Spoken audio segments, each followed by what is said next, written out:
Welcome to Massey College. Bienvenue. My name is Nathalie Desrosiers, and I'm the principal of Massey College. Massey College is built on Indigenous lands, the lands of the Huron-Wendat, the Seneca, and the Mississaugas of the Credit. It is the treaty land of the Mississaugas of the Credit. We want to acknowledge our duty of stewardship toward this land and the great privilege that we have to continue to do our work here. I'm particularly excited by today's episode of our Ethics Series. The Ethics Series is designed to help all of us reflect on what ought to be done. And today, talking about sports, ethic in sports is particularly relevant after we watched the Paralympics and the Olympics in the last few months. So I am particularly grateful to our co-sponsors and co-animators of this series, Tom Axuti and Don Gibson, for putting this together. So without further ado, let me pass the mic to Don Gibson. Well, thank you. The topic is sports and ethics, and the genesis of this topic was back last spring when Tom and Roberta Axworthy were moving from Toronto. They stayed in our home with us for a week or so.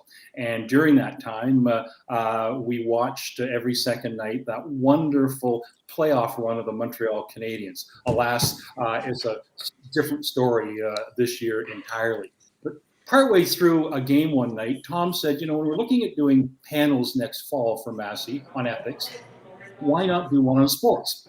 And I said, well, okay. And so here we are.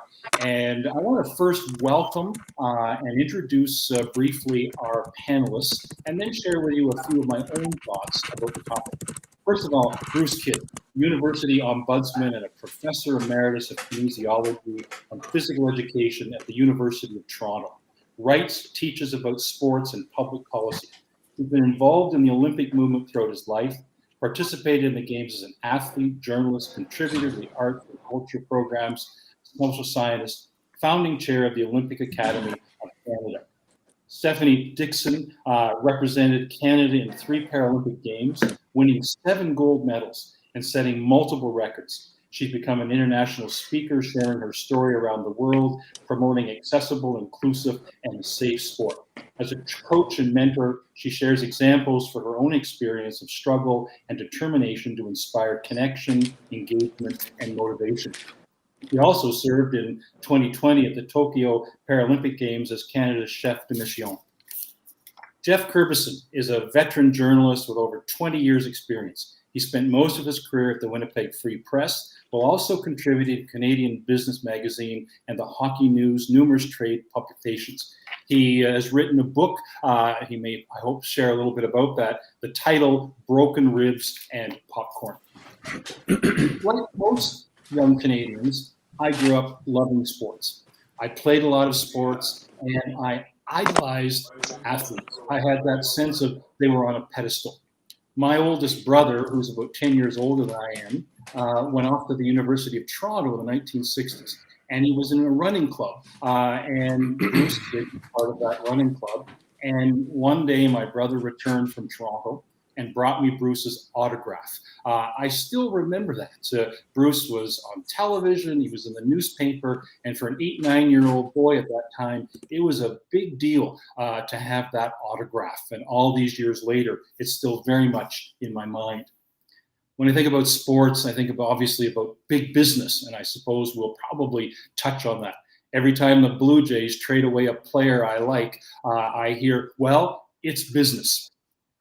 Politics and sports, the Olympics in China, the Russian invasion of the Ukraine.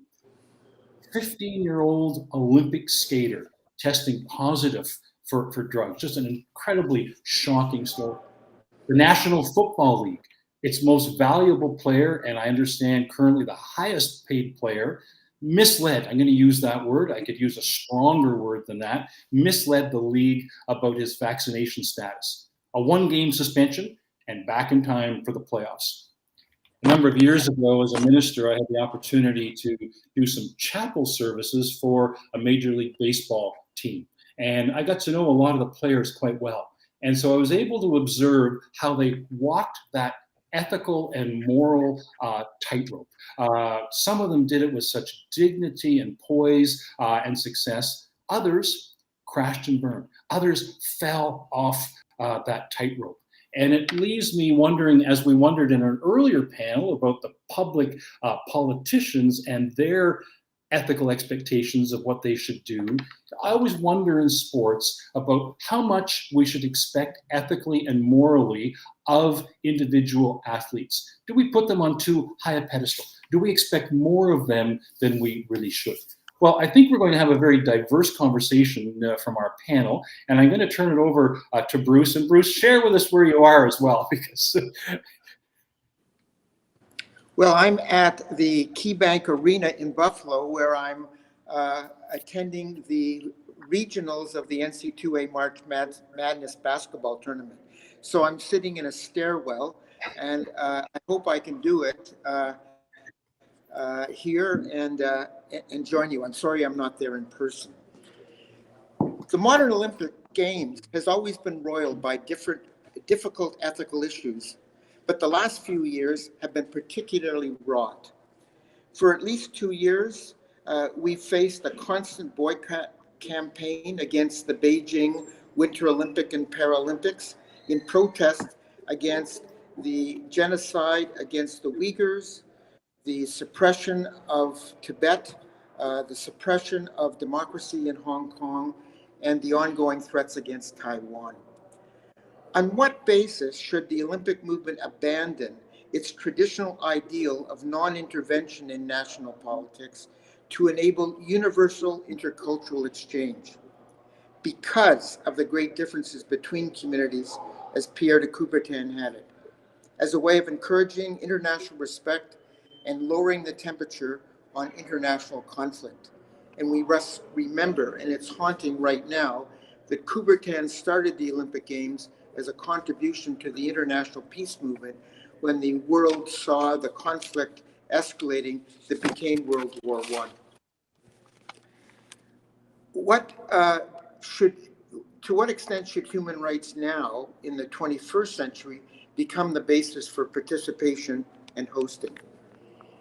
Secondly, when the Winter Olympics opened, a 15-year-old Russian skater, Kamila Valiareva, failed a doping test, yet was allowed to compete on the grounds that her B sample, the second sample taken to assure a double check, that hadn't been analyzed. So the Court of Arbitration for Sport allowed her to compete on the grounds that she is a minor.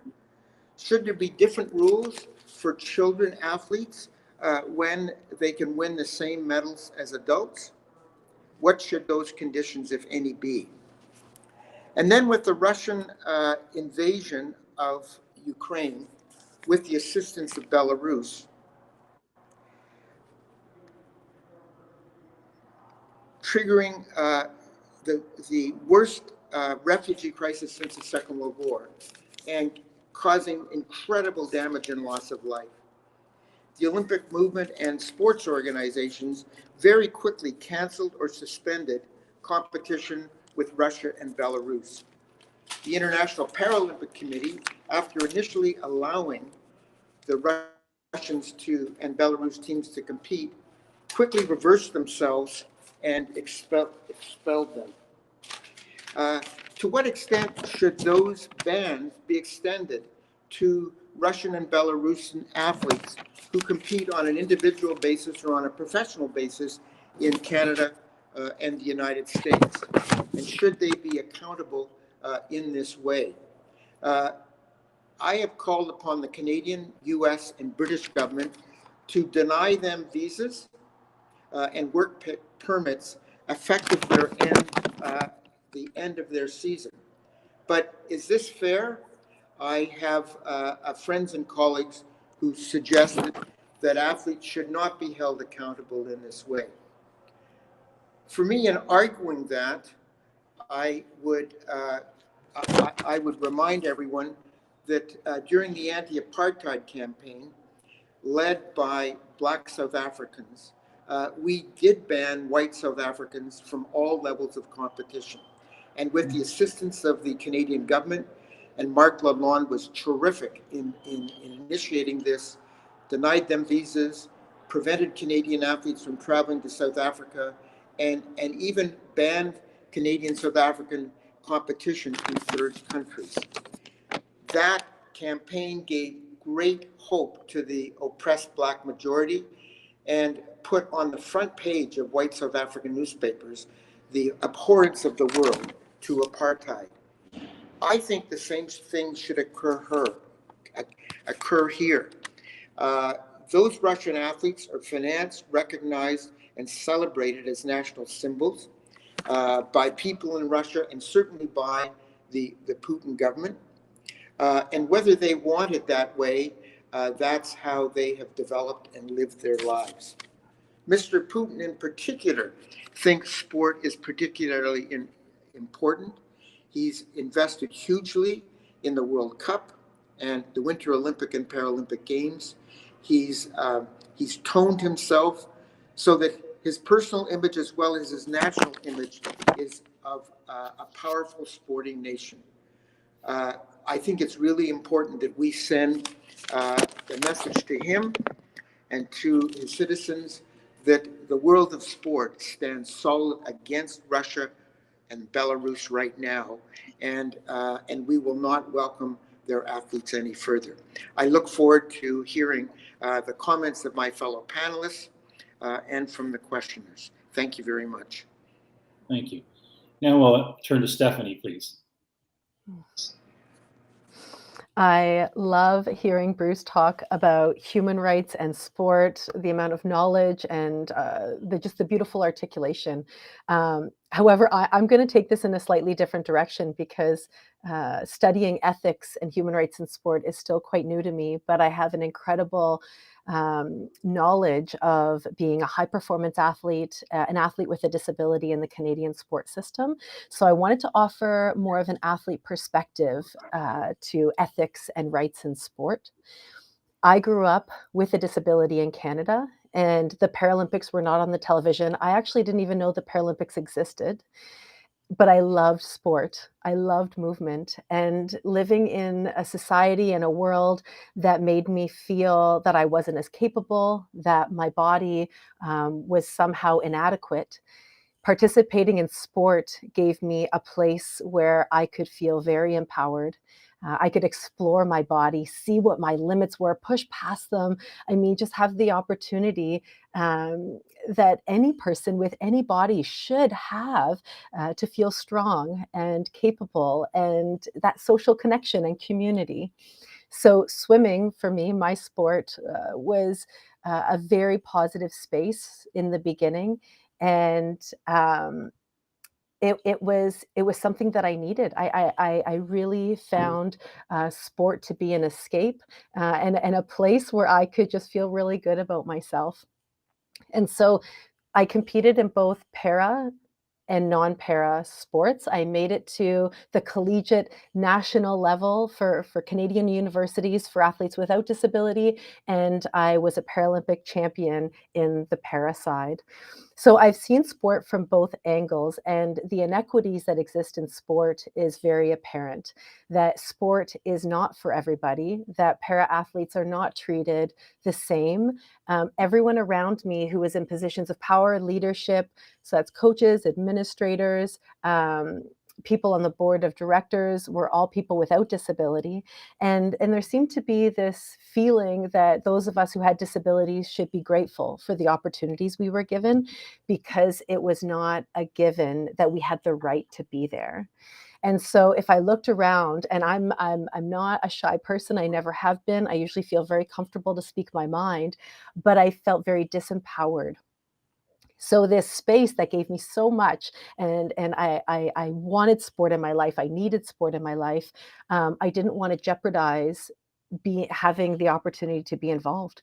And so I think a lot of para athletes would feel this way. Actually, a lot of athletes. I don't even want to qualify it being a para athlete, but I think there's extra emphasis when you're a para athlete that you don't feel the power to speak up, to talk about if your needs are being met, if you feel included, if you're having a positive experience, and towards the end of my sporting career, I certainly experienced harmful behaviors that I inflicted upon myself, thinking what I had to do to perform, overtraining, not eating enough, suffering in silence because I did not want to jeopardize mine and other athlete with a disabilities opportunities to be involved in sport. It felt very precarious. It didn't feel like a right. And so when I think about ethics in sport and the athlete experience, what would an athlete think of if you said to them, tell me about what comes to mind when you think of ethics in sport? And I'm pretty sure that most athletes would tell you what they owed to others. So, what you owe to your club, what you owe to your teammates, what you owe to your coaches, to your national sporting organization, and not the other way around. Athletes don't feel that anything is owed to them. And especially if you're an athlete who is in any kind of marginalized community, you're just feeling grateful to be there. And so my questions with ethics in sport is always about, is sport and recreation available for everybody? Is everyone having a quality, safe experience? And who holds the power in sport? So those are the things that I really wrestle with when I reflect on my experience and I move forward as I dive deeper into ethics in sport.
Let's throw it over to Geoff, shall we? Geoff in Winnipeg.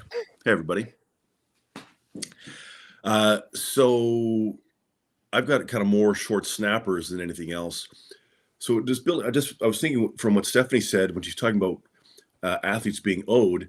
Is it not the case that the Canadian Olympic Committee provides bonuses for Canadian Olympians who win medals? And the bonus depends on what color medal you win, but they don't give any kind of bonus to Paralympians. I believe that is the case. So a couple other things that are kind of topical right now, I think, is that, and considering we've got Buffalo in the broadcast, and that is that the ESPN had their NCAA March Madness selection special for this year's tournament on Sunday, the same day as the men's selection special, and it had 160% viewership increase from the year before.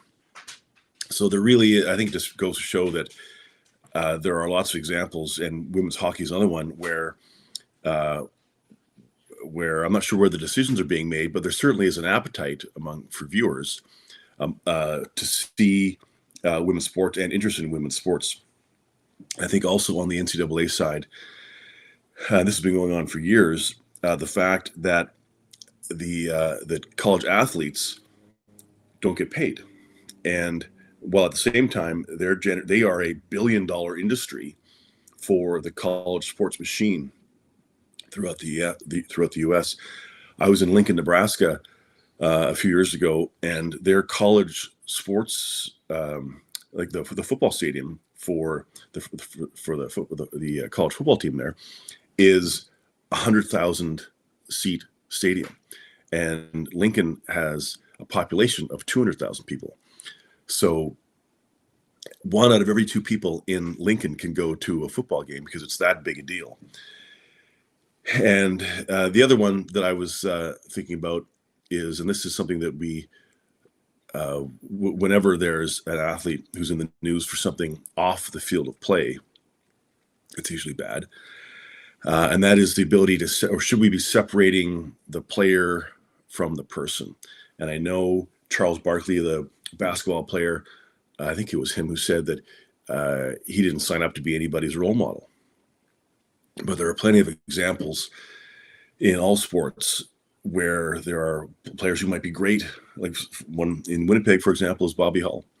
And we wouldn't be talking about the Winnipeg Jets of today if it weren't for Bobby Hull coming to Winnipeg in 1972 with the World Hockey Association.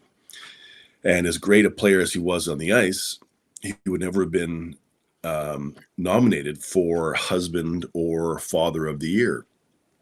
And there were lots of rumors and accusations and about him being an abusive partner.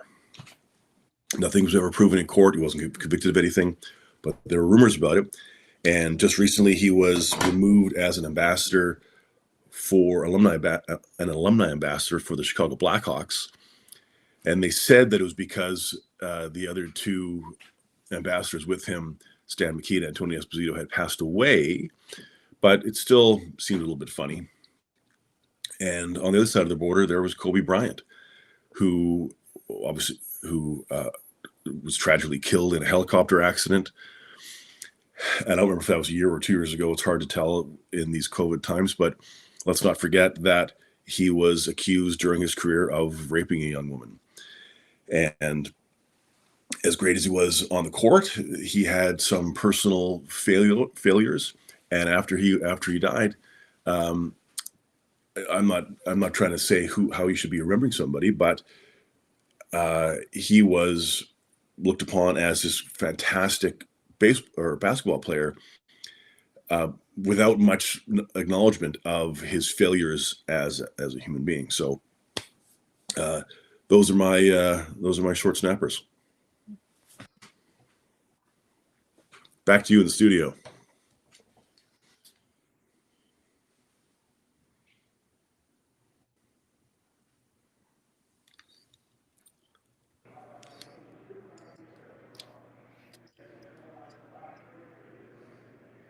It appears we might have lost Don. Yeah, well. So I have some comments to throw in there, Geoff, for what you just said, and I think Sure. that if we look at it on a little bit of a deeper level, it's like, what do we value in sport? And we value performance and winning and medals, and I think we create this environment where other things are excused. I mean, we see it all of the time, whether athletes are perpetrating harms in sport or outside of sport, whether coaches or organizations are committing horrendous behaviors and causing harm. We as a culture seem to just kind of sweep it under the rug or think, well, people are winning and that's all that matters. So I think it's really about giving a huge cultural audit to our sports system and thinking, what's valuable here? What is important? What is sport for? And why have we put winning and performance up on such a pedestal that we allow horrible things to happen and we ignore it just because somebody's a great athlete? And so I think that there's a bigger cultural and environmental aspect at play here. And I think there are many campaigns to improve the quality and the respect for the ethics of sport in Canada and internationally. Stephanie, you and I were on the selection committee for Canada's Sports Hall of Fame, the most prestigious honoring body in Canadian sport, when the board took the decision that they will no longer strictly induct people on the basis of athletic excellence, but they had to exemplify the best values of Canadian sport and the best values of Canadian society. And the question was raised, well, what about an athlete? And the athlete that Geoff mentioned, Bobby Hull, was specifically mentioned. And the answer was that, well, today is different. And in the different circumstances of today, we're only going to honor those athletes who have unblemished personal records. So I think that's a step in the right direction. I think the other step underway is to develop mechanisms and a culture to eradicate maltreatment and gender-based violence in Canadian sport. And although it's been a long battle and it's far from being won, there are certain urgent efforts being made, led by and supported by athletes like yourself, to do that. Again, it's not a time for cartwheels, but things are getting slowly better. Yep. I believe that, and I see it as well. Athletes are finding their voices and speaking up, and I just we expect so much of athletes. Athletes are role models. I love, Geoff, that you had brought up that somebody said, and I've heard this from many athletes, I didn't sign up to be a role model. That this is not my job, and I think that it's fair for athletes to be role models if the broader sports system is an environment where it encourages them to develop human skills and human attributes to be role models, but in a sports system that only is encouraging you to be a great athlete, and then you're expected to also demonstrate great skills as a human being and a role model. I think that that's we're failing our athletes in that way. But I agree with Bruce that we are headed in a good direction, because athletes are speaking up and saying, you know, we deserve more out of this sport environment than what we're given. And I'm very I just motivated and inspired to see so many athletes speaking up, and I think we will see a cultural change. One of the challenges here, I think, is that, like Bruce said, we should be only celebrating athletes with an unblemished personal record. I think is how he put it. That's going to really reduce the pool of athletes to celebrate, because it's hard to find the perfect person. Like Wayne Gretzky was always put on a pedestal when he was playing 30 years ago, or 20 and 30 years ago, because he had a relatively unblemished record. But there are stories about Wayne Gretzky that aren't necessarily the greatest. And then with Halls of Fame, you look at, like, the biggest example I think of that is Pete Rose, who is the Major League Baseball career hit leader, and yet he's not in the Hall of Fame because he was to have gambled while he was managing the Cincinnati Reds. And then the question becomes, well, is it a Hall of Fame? Because he certainly was famous, and he certainly was among the best in the world while he played. Or is it a Hall of Virtue? And if that's, I don't know what the answer is. I'm just saying these are points for discussion. Because it's going to be really hard to find awesome athletes who, like, just being in Little Winnipeg, you can go out to Earls on Main and see members of other hockey teams coming into town. And I've seen CFL football players, and these guys are wheeling and dealing in the bars like crazy. And so, like, it's just gonna be hard to find perfect athletes, because these guys are these are male athletes that I'm talking about primarily that I've seen, because they've all got their own weaknesses.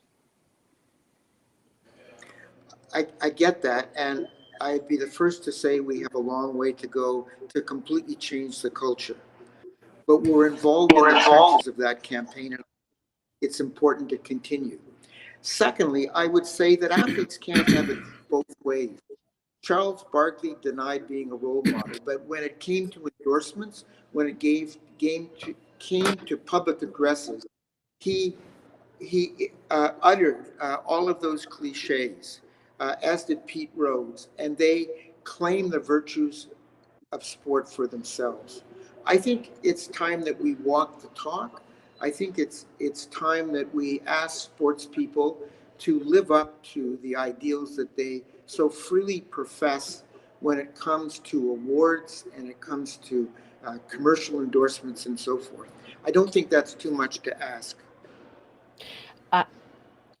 I would agree if the sport culture encourages that. I don't think it's fair to ask an athlete to demonstrate necessarily incredible virtues if a sports system actually encourages them away from those virtues. So if we are in a win at all cost mentality, I mean that athletes have grown up in that system. So if we don't change the air and the measure of success and the values and the language that comes from coaches and administrators, and I just say it can't be on athletes alone. It has to be the broader sports system, because if the broader sports system is win at all costs, then that's not fair for our athletes to have to on their own also be virtuous. And I agree, Stephanie, that we've got to change that culture.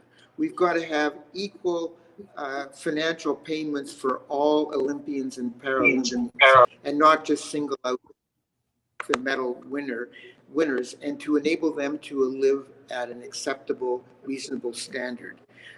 We've got to fund the national sports governing bodies, not entirely in terms of the medals that their athletes win, but in terms of the number of opportunities, healthy opportunities they provide, and take money away from them if they wreck athletes, if they're guilty of the abuses that are being reported by athletes and again and again.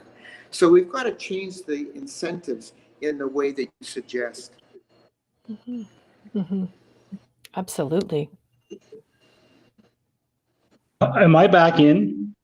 Yay! Yeah, you're back. Okay. I don't know what's happened here. I just got really. I'm now on my phone, and but first of all, I'm a little humbled because you didn't need me at all. By the sounds of it, you've carried on a good conversation. Maybe I should just close out right now. No, I wanted to direct a question, and it's something that Stephanie said about equality and align the power to speak up. And I thought it'd be interesting. And if you've covered some of this, because I missed some of the conversation, please remind me. But I was intrigued by that role of the athlete in terms of seeking some level of equality and what that would mean and look like. Big question, Don. I think, I mean, in terms of equality, the first question is for the sports system. Anyone who is involved in any level of influence or leadership, to look around and think who's missing. Who's missing from our sport? Who's missing from this club? Who's missing in Canadian sport and recreation? And that's a huge question. And then to allocate resources towards that. And then for the people who are in the sports system to create safe spaces for us to speak up. And I mean, my time as chef de mission, athletes wanted to talk to me a lot, and it was rarely about their performance. It was about feeling that their needs weren't being met, that they didn't feel like valued members because maybe they weren't going to be winning a medal at the games. And so they felt just tossed aside, but not feeling they had a safe space to speak up and talk about that. And athletes, I've experienced it, I've witnessed it. You try and talk to your coach or your national sport organization, and it's met with defensiveness or it's ignored, and then you stop feeling like there is any space. And then the worst case scenario is if you speak up and there's retaliation, and suddenly you're not making teams, or you're not making training camps, you're not getting funding anymore. So we have to create those spaces and develop skill sets to have hard conversations, because a lot of athletes are suffering in silence in sport, and to have conversations about why their needs aren't being met, the harms they're experiencing. They're not easy. They're not easy, but just to start and have those conversations is important. And then ideally, having an evaluation system. I mean, as an athlete, I can't remember ever being asked by my coach or my NSO how I was doing, and my performances were always the indicator if I had a good season or not. And I have won gold medals, set world records, and have been in low, dark places. So it's breaking this myth that when you win, when you perform, it means you're having a positive experience. So I don't think it's an easy task to gain athlete empowerment and inclusion in sport, but I think the first step is recognition that people are missing from the sport system, and athletes don't feel empowered to speak up. I think the whole idea of a safe space is something that we're just scratching the surface of that one, because there was an example just last year of the Chicago Blackhawks with sexual abuse from their video coach and a couple of their young players. And this goes back to this kind of thing goes back to the days of Graham James coaching in junior hockey and abusing players like Sheldon Kennedy and Theron Fleury. But people look beyond. There were lots of rumors about Graham James, but people looked beyond the rumors because his team did well, and he would have players who would go on and make it to the NHL. And just with, and I think one of maybe the biggest challenge right now is that just a few weeks ago, when the Chicago Blackhawks owner was asked by a reporter in a press conference what the latest was on how they're going to change their internal system so that this kind of thing didn't happen again. And the guy shut him down and said, listen, we're going to deal with that. We're dealing with that internally. We'll get back to you on that. But dealing with things internally has been the problem all the way along. And that's how this environment without safe spaces has been created. And so until this kind of thing is forced to be brought out in the open, I think we're going to continue to see abuses, and you're not going to see, there won't be safe spaces, and there won't be full representation of society in sports, in particular at leadership positions. And until that's done, I think we're going to be spinning our wheels here. I ask another question. Can you hear me? Yep. Okay, good. I'm just because I'm not getting any indication. I was muted.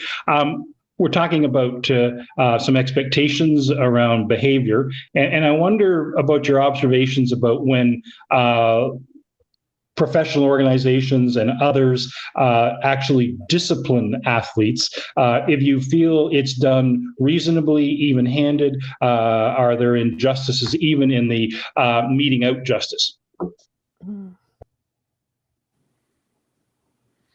Do you have an example that you're referring to specifically there, Don? Well, I mentioned earlier about the NFL quarterback who got one game and ironically get back in time to be in the playoffs and ends up being the MVP of the league. I wonder, how much justice there was there in that kind of punishment.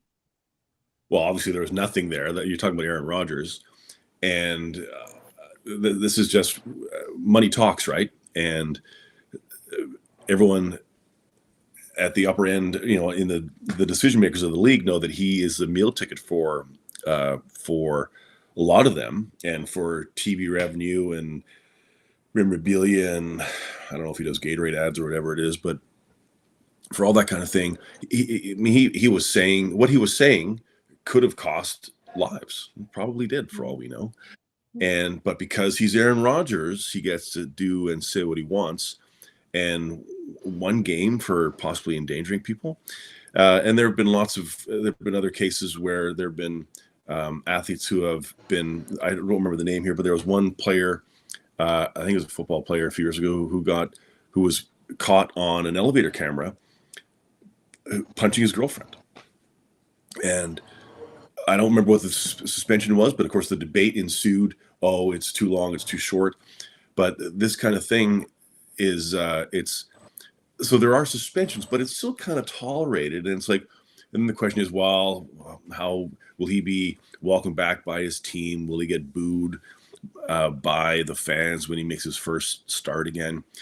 And so, yeah, there are penalties, but it just seems that even in hockey, how often do you see like in the 70s and 80s, there were bench clearing brawls all the time. And okay, well, 5 minutes there, 5 minutes there, 10-minute misconduct. Well, if we all got into a fight on the street in Canada and we did all that stuff and inflicted all that damage, well, we might be going to jail. So yeah, the rules are totally skewed and the punishments are totally skewed, and they don't seem to make any sense. And you can have one guy do one thing in 1 year and get a certain amount of time, and then another player can do something very similar in a different year and get a totally different penalty. You know, the federal government has released a universal code of conduct to address maltreatment in sport, and is establishing a tribunal, the Office of the Sport Integrity Commissioner, to investigate and to discipline. And it would be terrific if the men's commercial leagues that operate in Canada, like the NHL, the NBA, Major League Baseball, and the CFL, MLS, signed on to that, so that they would be subject to the same rules and provide their players and other members of their organizations with the same protections as Olympic athletes now are subject to. That would be a great step forward, because there's tremendous leniency, as Geoff has said. Looks like I've lost everybody else, but there's tremendous leniency shown in those leagues.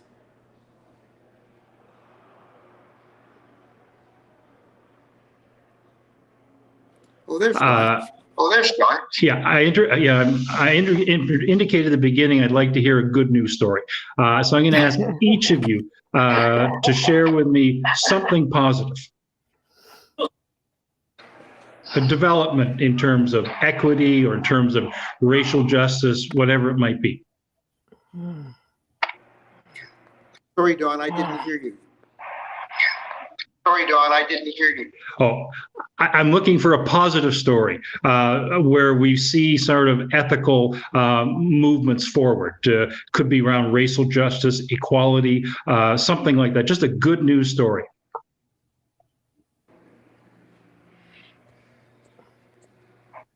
Well, I'm encouraged by the development of the Universal Code of Conduct in the Olympic sports in Canada. I'm encouraged by the number of equity, diversity, and inclusion initiatives, and the initiatives that address and try to deal with our horrible experiences with the Indigenous people around the umbrella of indigeneity. That's happening in Canadian sport. It's happening in public institutions, but it's slow, and long after we post what our values are and what ought not to happen, it's going to take us a while to change the culture so everybody sees them as part of sport, and then there are mechanisms to address them.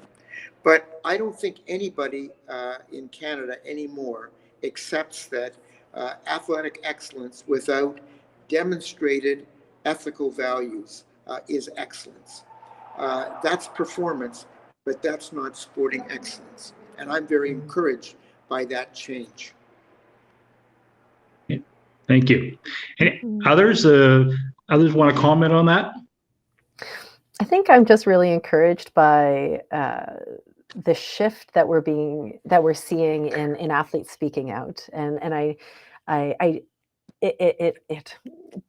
feel disheartened that athletes will have to speak out publicly about certain challenging situations, because I don't think that they should have to be public about it in order for things to change. But athletes are feeling empowered, and we saw it, in Tokyo with a very high-profile athlete in Simone Biles talking about her mental health being more important than performance, and that was really powerful. That was a really powerful thing. And now, I mean, we're seeing it with bobsled Canada skeleton. Athletes are coming out very publicly to say what they think is the appropriate next steps to make their NSO safer for them. So I'm I'm really encouraged by the conversations that are happening. Athletes are being more aware that things are owed to them, safety, well-being, their mental health. We are for the first time seeing being sent to Olympic and Paralympic Games mental health specialists and those kinds of support services. So it's happening. We're seeing a shift, and I'm really excited to see where it'll take us.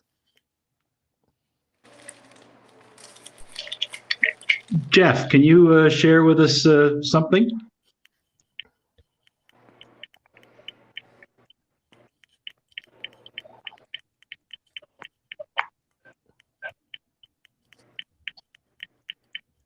Have we lost Geoff?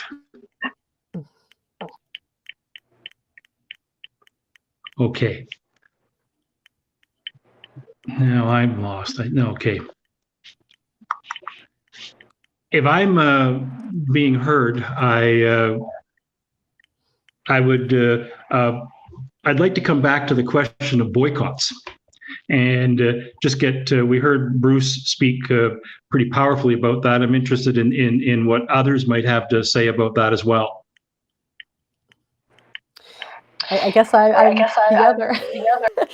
If we've lost Geoff, oh goodness, I find this topic so challenging. I think that human rights needs to be more explicitly involved in the bidding of the Olympics and Paralympics, which I understand it is now for the first time being written into the organizing committee's mandate for Paris, which is fantastic. I would love to see every country that has the honor of hosting the Olympics and Paralympics show what next steps they will make towards making human rights in their own country better, because we all, after many extensive conversations with Bruce, it's so clear to me that, and there's no country that we could give the Olympics and Paralympics to who has an unblemished history or current situation, for that matter, Canada included. So I love what Bruce said about, the Olympics and Paralympics brings the world together because of our differences, and we celebrate being different, and it's so important, I believe, to gather as a global community. However, I would just really love to see human rights, health, safety of athletes and the citizens of the world be put as a higher priority. So I don't think that really answers your question there, Don. But I found it very hard to know that the games were happening in China while extensive human rights violations were happening. That was challenging, but yeah, it's not an easy one.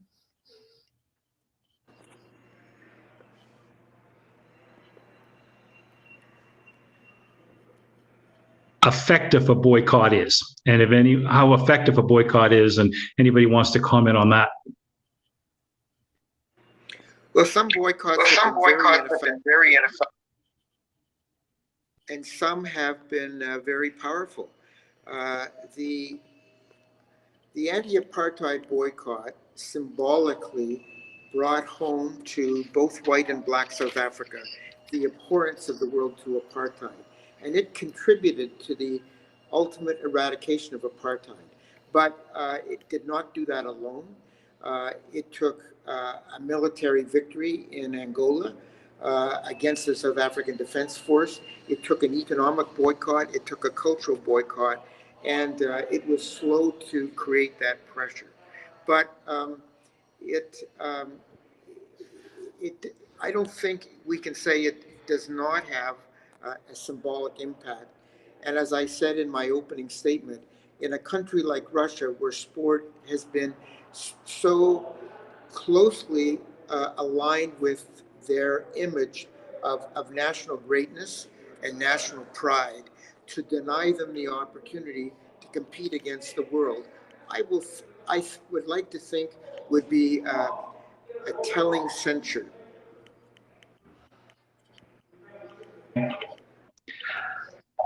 I'd like to then shift a little bit, if I could, to come back to that question about the pedestal situation. We put athletes up on such high a pedestal. I mean, is this realistic? What cost is that to them? And what expectations should we really have on these athletes?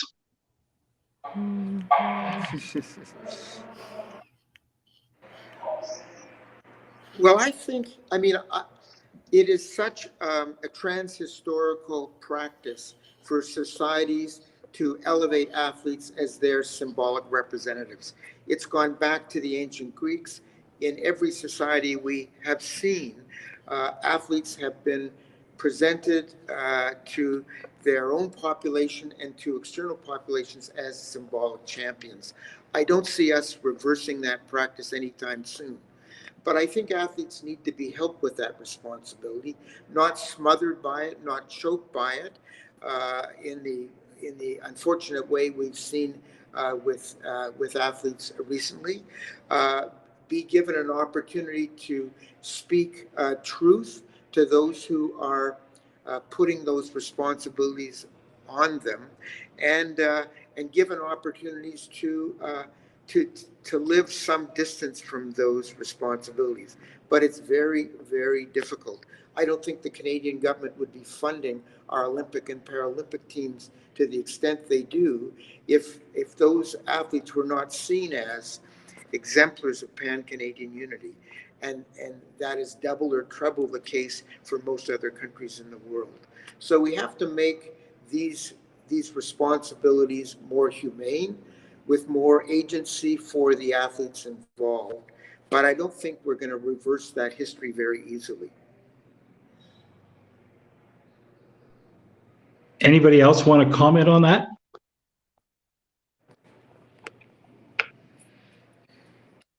Well, let me pose one more question, and it's that question about how we train and support and develop very, very young athletes. We talk about hockey mom and dads, and we talk about the pressure sometimes on such young children. How do we address that kind of issue? What is the best environment in which we can train very, very young people? I'm very upset by the junior hockey in Canada, where we send young people away from home at such a young age. But that's a whole other part of the picture. What do we need to do to help parents and help their young children develop as whole beings and be part of the sports world?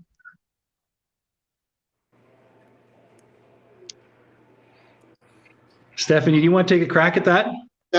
Jump in.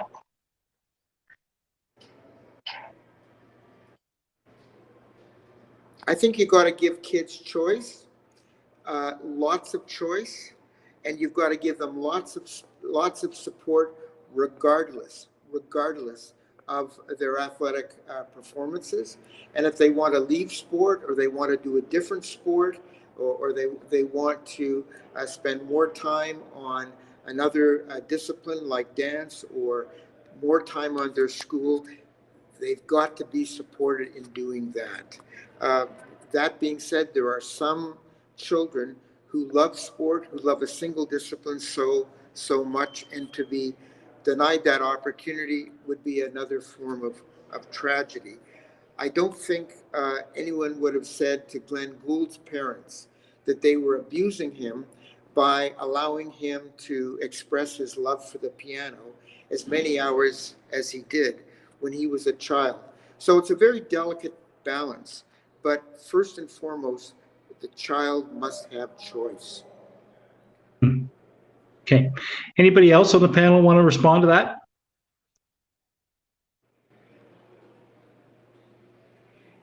Stephanie, are you there? I thought you...